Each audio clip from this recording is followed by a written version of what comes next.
As we approach the Christmas season, we have this series called Simply Jesus. And the point of it is that we believe Jesus is simply enough. And last week, David used this imagery of baking and talking about the different ingredients that are necessary and how if you take any one of those ingredients out, you can't have the finished product. I figured I'd take the same approach. I figured I'd use some of my extensive cooking experience. Perhaps one of my first cooking experiences when I was 18. My parents were gone for the weekend. I had to fend for myself. And my first step, knowing that it was time to eat and I was hungry, is I grabbed a kilogram of frozen ground beef, threw it on the stove, had no other plans. Just started browning it. Frozen ground beef, kilogram. I was like, what can I do with ground beef? Oh, I could make spaghetti. So I'm looking around. Can't actually find any spaghetti noodles. So I find those twirly ones. I'm a great cook. I don't know what they're called, the twirly ones. And I'm like, yeah, I can make these. So still, like, it might not be perfect, but it's going to be something. The problem is, I mean, you can have your noodles, you can have your meat, but you need your sauce. So I'm looking around for like some sort of Prego spaghetti sauce, can't find it. Looking for like cans of tomato sauce, which truthfully, I don't even know if I would have been able to figure out how to use a can opener at that time. Like, I was fresh, I had no idea what I was doing. Can't find any type of tomato liquidy thing until I'm starting to think in those terms, and I realize ketchup is pretty much the same. So I just took a bottle of ketchup and I squirted it into the meat. Didn't drain this kilogram of beef, just like threw it in there. And I mean, I chopped up some onions too. You can understand how disgusting this was. It was pretty much a waste of everything. I did take seconds because the first time my expectations were so low, I ate some, I was like, this isn't that bad. I took some more, and then after my expectations had been turned around, it was disgusting. It was awful. I had gotten 2 of the 3 ingredients relatively close, the meat, the noodles. But when it came to the sauce, I did not really think through the importance of it. We have kind of narrowed down what we think are 3 of the essential ingredients, pieces of the Christmas story. The first that we talked about last week was Jesus as the Son of God, God with us. Next week, we'll talk about Jesus, the human baby. This week, we are talking about Jesus, the Son of David. I think it's probably the most forgotten part of what is a necessary piece of the Christmas story. So what we're going to do is we're going to be in the Gospel of Matthew. It is the beginning of the New Testament, and we're going to start right at the beginning. Matthew chapter 1, verse 1. Now, Matthew was not the first book of the New Testament written. It was probably not even the first of the 4 Gospels written. That honor belongs likely to the Gospel of Mark, most scholars would say today. But as we'll see, I think it's significant that it actually opens our New Testament. It begins like this, Matthew chapter 1, verse 1. The book of the genealogy of Jesus Christ, the son of David, the son of Abraham. And I want to start just with that first clause, the book of the genealogy of Jesus Christ. The phrasing is a little bit interesting to me. It's a book of a genealogy. And if you know the Gospel of Matthew, it's not an entire thing of a genealogy, it's just a small piece. It's an interesting type of language to call it the book of the genealogy. It is a genealogy of Israel's history, though. And what I'm going to do today is we're going to do a bit of a tour of some significant parts of Israel's scriptures. So please have a Bible with you or a device of some kind, because we're going to be jumping around. And the first place that I want to go to show us something that's really interesting to me is actually to the book of Genesis. If Matthew opens the New Testament, Genesis opens Israel's scriptures in the Old Testament. I want to go to Genesis chapter 5, verse 1, because it's in that place that the exact same words are used in the Greek translation of this. Genesis 5, verse 1 says this. This is the book of the generations of Adam. Now, in our English translation, it's not identical, but the words are the exact same. This is the book of the generations of Adam. Seems like Matthew is referencing something in the story of Genesis. Genesis begins with seeing God create earth, seeing that it's good on the 6th day, making man and woman, seeing that it's very good, dwelling with them on earth, blessing them, resting with them, giving them purpose, asking that they would rule, have dominion, steward the earth, all these incredible types of things.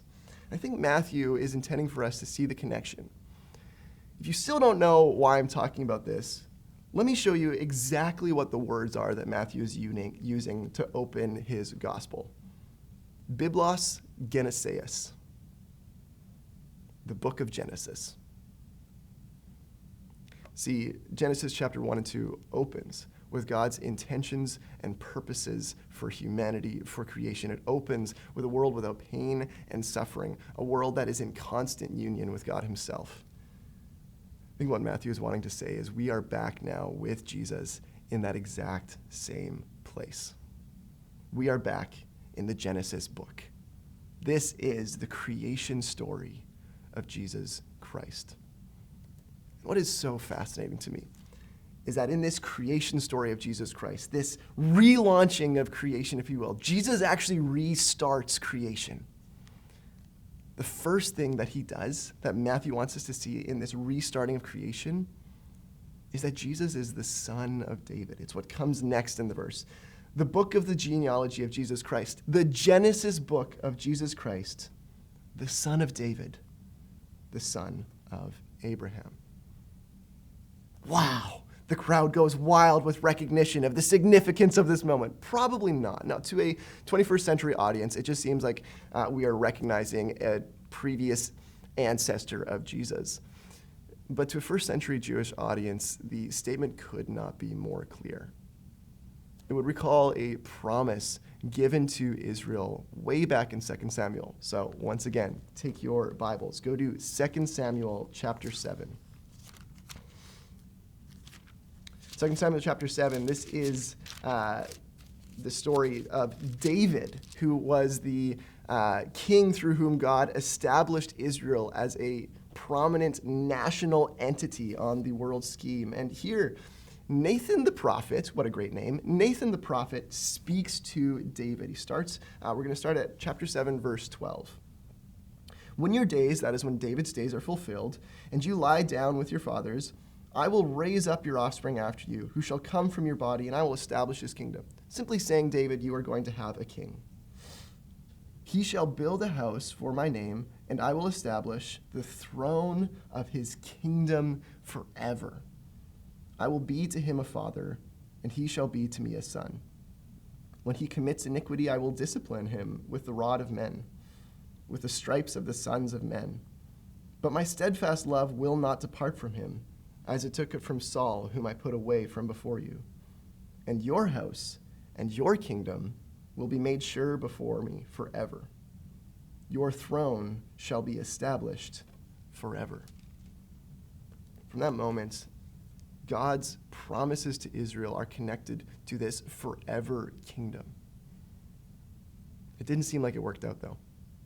The story of Israel is one of starting with David. His son Solomon comes onto the scene. The kingdom expands. It's even greater in its grandeur. And then bit by bit, it spirals downwards until there's no king at all. And they're in another land, carried off as foreigners in exile. But Israel remembered this promise. They remembered the promise of the kingdom that would last forever. And they started to believe and hope in this reality of a coming king from the line of David who would be what's called their anointed one, their Messiah, or as Matthew has said here, Jesus Christ, literally meaning the anointed one.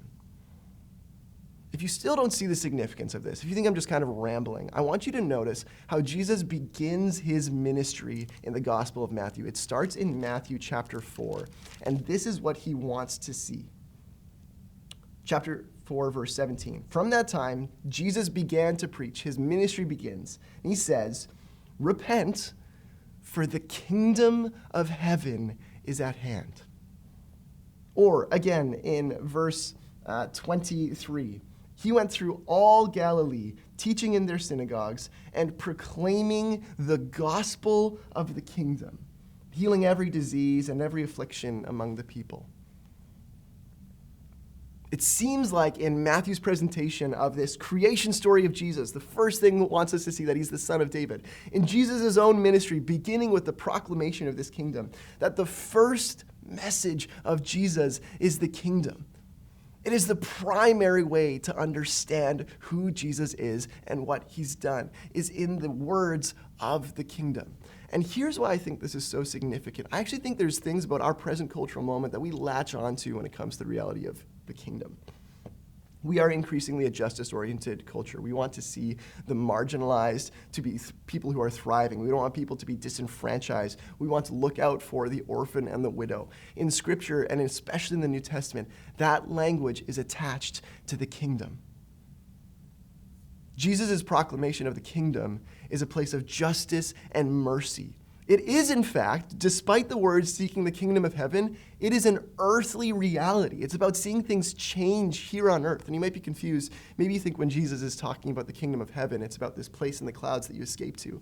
No, the kingdom of heaven is not saying about where it's supposed to end up. It's the origin. It's the starting point. When you think of Jesus' prayer, the Lord's Prayer in Matthew chapter 6, how does he teach us to pray? He says, your kingdom come, Father in heaven, hallowed be your name. Your kingdom come, where? On earth as it is in heaven. It is starting in heaven, but it's coming to earth. See, this is about earthly realities. The pain, the suffering, the sickness here on earth. Jesus is preaching the message of the kingdom so that it can be affecting us here on earth, even now in this present moment. It's the message of the kingdom. I'll also say this. In an era of increased restlessness and anxiety, of pain and turmoil and uncertainty, the words of the kingdom bring this beautiful and recognized, valuable thing of stability, of security. The New Testament authors will describe this kingdom as a kingdom unshakable. That in the midst of all the chaos that surrounds us, one thing cannot be shaken, and that is the kingdom of heaven. This is Jesus' message. This is why it is so beautiful. I do not want to miss how controversial it would be, though. See, kingdom, if there's a kingdom, there has to be a king. In our anti-authoritarian culture, we resist this fully. We're not used to claiming that somebody else is on a throne. This is embedded into our culture. It's embedded into our economy. It's in a brilliant move to have an economy that seems to have been successful, but that is all based around selfish gain on people's self-interest. It is all about we're going to have a cultural that is just going to be driven by people pursuing their own interests. You can see this, track this in the reality of television, starting with just a couple channels. Then you have cable, and you have extended channels, and then you have satellite TV. You have even more channels. You have hundreds of channels, and then you have streaming services. You have more and more ability to choose what you want. You see this on social media, algorithms that are designed to cater to your specific needs, interests, wants, desires, sense of humor. All of it's catered to you personally. I think of the ultimate expression of Jack in the Titanic, when he spreads his arms and he says, "I'm king of the world." We look at that, and there's kind of a sense where we look at that story and say, yeah, that's me. I kind of relate to that sense of being over all things and just seeing all things. There's something really beautiful about that we see.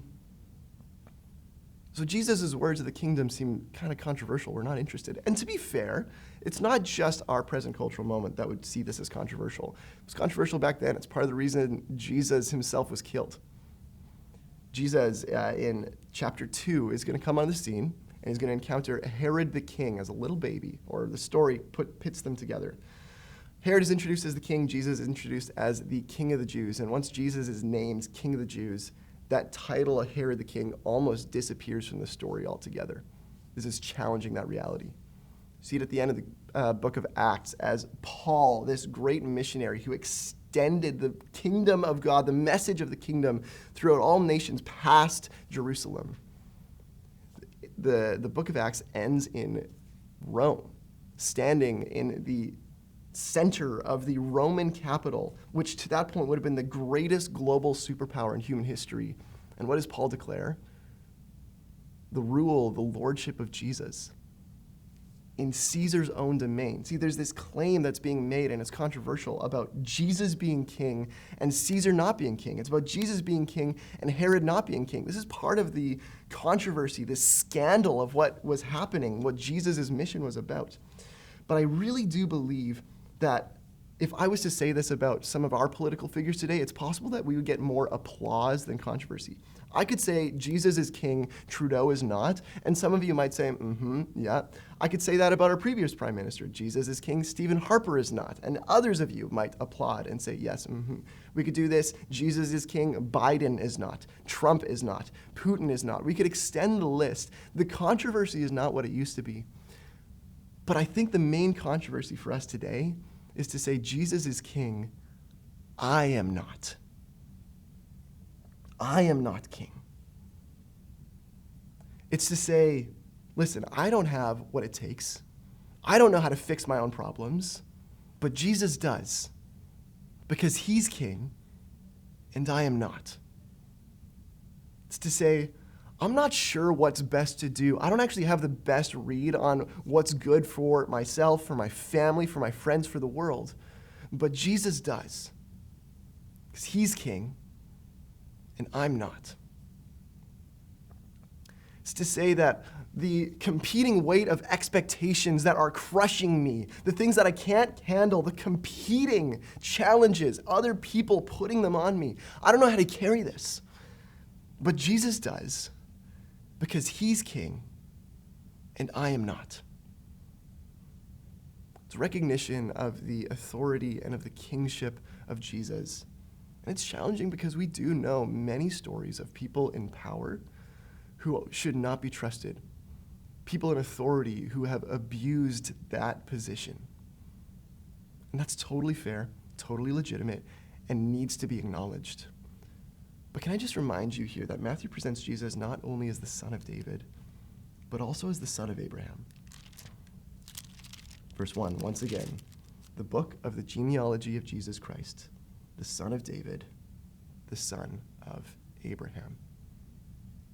And why is this significant? Well, once again, Matthew would have expected his readers to see there's a certain promise and a certain blessing that Abraham was attached to. It's all the way back in Genesis chapter 12.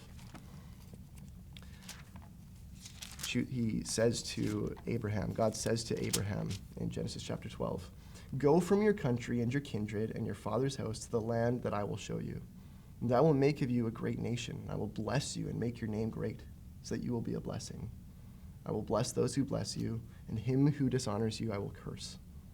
And in you all families of the nations, all families of the earth shall be blessed. This promise became a recognition for Israel, Abraham being the father of Israel, of the reality of this blessing going out through all creation. A blessing that would not end, a blessing that would include people from all over the earth. That was the starting point. See, what we see here is Jesus not only being the son of David, the king who would rule forever, but the son of Abraham is the one whose basic disposition is to bless, whose basic disposition is to love and to serve and to care. We're not used to those things going together. We're not used to power and character matching. It feels more like an oxymoron. It feels kind of like a pastor preaching a short sermon. They just don't go together. Or like a Canadian team winning the Stanley Cup. They just don't go together. Or more specifically, the Maple Leafs getting out of the first round of the playoffs. It just doesn't happen. It's an oxymoron. We're not used to power and character dwelling together. But the claim here in verse 1 is it has finally come together in the person of Jesus, a king with all authority, all power, whose basic disposition is to love and to serve and to bless. He's not just the son of David. He's the son of Abraham. How are we doing for time? We got one verse down and 16 to go. Are you ready to buckle up for this? Verse 1 really is, I think, Matthew's thesis statement. And I just want to summarize it with this phrase. I think that Jesus launches the fresh kingdom of blessing. And here's what I mean by that. When I say fresh, I'm not being some sort of like hyper-relevant youth pastor who's talking about his fresh drip that he's wearing. I'm talking about this new beginning, the Genesis book, the creation story, this new life that Jesus offers. It's fresh. It's this restarting of creation. When I talk about the kingdom, I'm talking about this kingdom of heaven that Jesus proclaimed as the central message of his mission. When I talk about blessing, I'm talking about this Abrahamic blessing, this reality of saying the basic disposition of Jesus and of God's people is to bless others. Jesus launches the fresh kingdom of blessing. And what is so beautiful to me is in the 15 verses to follow, from verses 2 to 16, I think Jesus is saying, or Matthew is saying, here's the people who are included in that story of Jesus. If you read verse 17, there's an interesting note. So all the generations from Abraham to David were 14 generations. And from David to the deportation to Babylon, 14 generations. And from the deportation to Babylon to Christ, 14 generations. Matthew is very specific to include this 14 generation piece 3 times. What's fascinating is he kind of has to do some funky math. He has to cut some people out in order to make the math work. That is not uncommon, to kind of have an ancestor skip down over a few generations, then come to another ancestor. That's often how it works in genealogies. But it does mean that Matthew has been very intentional to include the people on this list that are there. It means something about these people being included in the story of Jesus. So let me just highlight a few people that I see. First one that I see heroes. I see someone like Josiah in verse 11, the king who, after years of his father and grandfather and before him being in rebellion against God, turning them away from him and just plunging Israel into idolatry. I see Josiah who restores the people to faith in God. I see Abraham in verse 2, the one who received this call of God, this promise, and had this burden that God was going to do something in and through him, something of significance. He just had this burning sense, a promise of some kind, that something would happen in and through him. Matthew's including them on this list. If you feel like that's you, here's the message. The fresh kingdom of blessing is for you. More specifically, the God of endless blessing desires to bless his creation through you. You are on this list. I also see sinners. I see Manasseh in verse 10, the king of whom it is written was so violent that he filled the streets of Jerusalem with blood. His murderous rampage. I see David in verse 6, who, hero, but also his sin is laid out. David the king, David was the father of Solomon by the wife of Uriah. David took another man's wife, sent Uriah, the husband, to the front lines, and had him essentially murdered because he wanted to be with Bathsheba. The sin is on full display. And yet he's still included in the story of Jesus. If you see this as you, you're probably someone who is very aware of your shortcomings and your failures and your inadequacies. You're very aware of your sin. In doing so, you're probably a step ahead of the rest of us, because what we'll learn in the story is that the central thing we need to be saved from is sin. Jesus is saying the fresh kingdom of blessing is for you. Saying that the God of new beginnings desires to create that new beginning in you. It's for you. I also see women on this list. It's not the only time that happens, but when Matthew was carving people out, it's significant that he includes women. He includes in verse 5, Rahab and Ruth. He includes Bathsheba, as we mentioned with the story of David. He includes women on this list. Women who had no need to be included in a system that tracked ancestry through fathers, no need to be included on this list. But Matthew's intentional to include them on this list. This reminds me of the creation story. When God was creating all things, he created the earth and the seas and the animals and the plants, and every single day that he made them, he continued to look at creation and saw that it was good. And then on the 6th day, he makes man and woman, and it is very good. If you are a woman who feels like you have been neglected, if you are someone who has been on the outside who is not typically included in this world, I just want you to know that here's what Matthew's saying by including you on this list. The fresh kingdom of blessing is for you. Maybe more specifically, the God of good things believes that women make things very good. If you haven't heard it yet, across all categories, the fresh kingdom of blessing is for you. It's for you. Now, there's one more on the list that might seem strange to us, but would have been the most striking thing to a Jewish audience. It was the inclusion of what's called the Gentiles. What are Gentiles? Gentiles are kind of like the equivalent of saying you have the Colossians and you have everybody else at a church, at a Mennonite church. Either you are of Jewish descent or you are a Gentile. Probably the vast majority of people listening to this are Gentiles. In the original promise, it was specifically to Jews, and Gentiles would have been on the outside. But included on this list is someone like Rahab in verse 5, a Canaanite woman. Or again, Ruth, another woman. I believe she was a Midianite. I could have that wrong. I just looked it up beforehand and I blanked. But women who are outside the promise. Matthew includes them. Listen to these words from Kay Keener. One presumes that other Jews who would have taken pride in the purity of their Jewish lineage. Yet Matthew seems to highlight the mixed nature of Jesus' lineage purposely. I think it's significant that this happens. You know, if Israel wanted to invent a hero for them, they would have not included these types of people. They would have tracked the purity of the list. This is one of many reasons why people see the story of Jesus not as an invented myth, but as a genuine outline of who Jesus is. But I think it's just so significant because it is crashing the boundaries down of who would receive the blessing of God. So I want you to hear this. The fresh kingdom of blessing is for you, but it's also for people beyond there who are not listening to this. The fresh kingdom of blessing is for them. It's about shattering the boundaries. I just want to say one more thing. One thing that sticks out to me is the way that we end in verse 17. Talk about going from Abraham to David, but then he talks about going from David to the deportation in Babylon. Talks about an exile. Talks about a lack of hope. Talks about being crushed.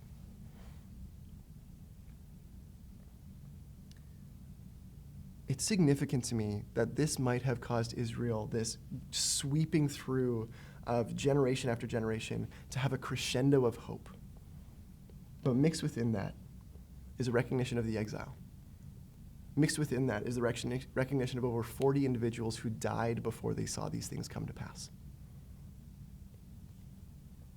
Walter Brueggemann writes this: one of the most remarkable features of the faith of the Old Testament is that the exile, the experience of historical disruption, displacement, and failure, produced not despair, but hope. Israel has this uncanny ability to continue to produce hope and continue to believe in the God who is good, the God of blessing, the God who's establishing his rule and his reign, in spite of deep disillusionment and disappointment. It's fascinating to me that that's what this genealogy is attempting to do. Is to track a whole bunch of people whose end of their lives ended in death and in not seeing the promises of God come true. But in that, there's just a deep sense of hope of something still to come. So if I could end with something, I just want you to hear this. The story of disillusionment and despair is still one that leads to hope. It is not the end of the story. The story of disillusionment and despair and of death and of frustration, of sickness and suffering, all of which these people experienced, is not the end of the story. Let me leave you with a quote by Chesterton. It's true that there is a state of hope which belongs to bright prospects in the morning, but that is not the virtue of hope. The virtue of hope exists only in earthquake and eclipse. To that end, Lord, would you help us to be a people who continue to walk this way of hope in earthquake and eclipse?